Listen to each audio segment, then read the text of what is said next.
रक्षाबंधन। हर साल श्रावण मास की पूर्णिमा को जब बहन अपने भाई की कलाई पर राखी बांधती है तो वो सिर्फ एक धागा नहीं होता, वो होती है एक भावना, प्रेम, विश्वास और रक्षा का वचन।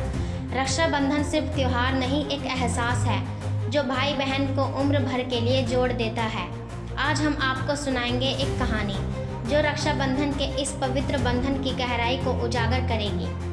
छोटी सी गुड़िया नेहा और उसका छोटा भाई राजू दोनों एक दूसरे के लिए पूरी दुनिया थी। जब नेहा स्कूल जाती तो राजू उसका बैग उठाकर दरवाजे तक छोड़ता। जब राजू रोता तो नेहा अपनी चॉकलेट उसे दे देती। राखी का दिन आता तो नेहा खुद कागज से राखी बनाती और कहती, भैया इस बार भी तुम मुझे मिठाई नहीं दोगे क्या? राजू मुस्कुराता और अपने गुल्लक से पैसे निकालकर नेहा को देता। ये ले, तेरे लिए पूरी दुकान खरीद लूँगा जब बड़ा हो जाऊँगा। समय बीतता गया। नेहा अब कॉलेज में थी और राजू इंजीनियरिंग पढ़ रहा था। दोनों की राहें अलग हो गई थीं, पर राखी का त्योहार अब भी उन्हें जोड़ता था।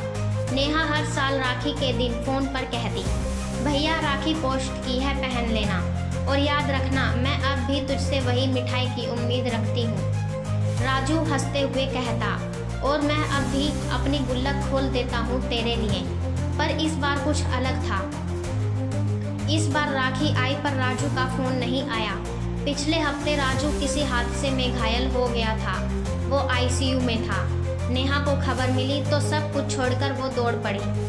राखी की थाली, पूजा की चीज़ें और वो पुरानी खुद की बनाई राखी सब लेकर अस्पताल पहुंची और वो बोली, भैया उठो ना, तेरी कलाई अब भी खाली है। इस बार मिठाई नहीं चाहिए, बस तेरा हाथ चाहिए। उस दिन रक्षाबंधन का असली रूप सामने आया, जब बहन भाई की रक्षा करने अस्पताल की चौखट पर खड़ी थी। डॉक्टर, एक चमत्कार हुआ, मरीज को होश आ गया। नेहा दौड़ी। राजू की आंखों में आंसू थे। उसने थकी हुई आवाज में कहा, मुझे पता था तू आएगी। मेरी राखी वाली दीदी मुझे कभी अकेला नहीं छोड़ सकती। नेहा ने कलाई में राखी बांधी और बोली, भैया अब कोई हादसा तुझे मुझसे नहीं छीन सकता। रक्षाबंधन सिर्फ भाई के द्वारा बहन की रक्षा का वचन नहीं होता, बल्कि बहन भी हर उस लम्हे में खड़ी होती है जब भाई टूटा होता है, जब वो अकेला होता है। राखी की ये डोर एक वादा है कि चाहे दुनिया बदल जाए, हालात कुछ भी हो, ये रिश्ता कभी नहीं टूटेगा। क्या आप जानते हैं, रक्षाबंधन का पहला उल्लेख महाभारत में आता है।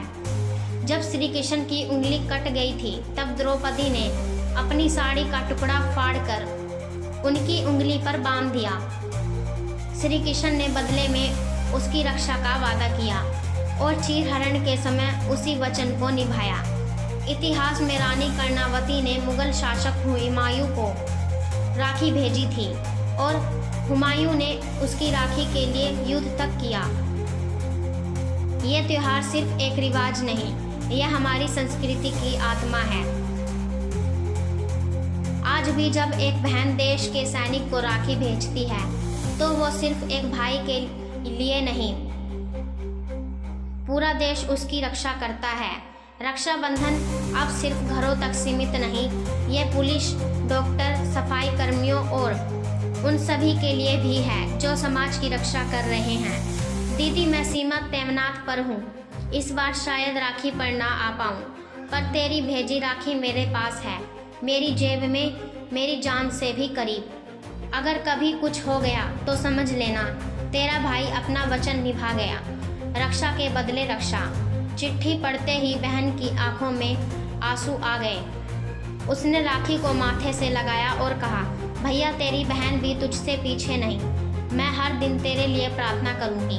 नेहा और राजू अब बूढ़े हो चुके हैं, फिर भी राखी के दिन एक दूसरे को गले लगाते हैं। वक्त बदल गया पर राखी की डोर आज भी वही है, जो बचपन में थी, जो युवावस्था में थी और जो अब वृद्धा अवस्था में भी है। अगर आपने भी अपनी बहन को समय नहीं दिया तो इस रक्षाबंधन पर एक वादा कीजिए, केवल मिठाई या गिफ्ट नहीं, अपना समय दीजिए। अपना साथ दीजिए और यदि आप बहन हैं तो जान लीजिए आपकी हर रक्षा के लिए कोई न कोई कहीं ना कहीं हर पल खड़ा है, क्योंकि राखी सिर्फ धागा नहीं, वो विश्वास की सबसे मजबूत डोर है। आपको और आपके परिवार को रक्षाबंधन की हार्दिक शुभकामनाएं। इस वीडियो को अपने भाई या बहन के साथ जरूर शेयर करें और हमें कमेंट में बताइए आपकी राखी से जुड़ी सबसे प्यारी याद क्या है। जय श्री कृष्ण।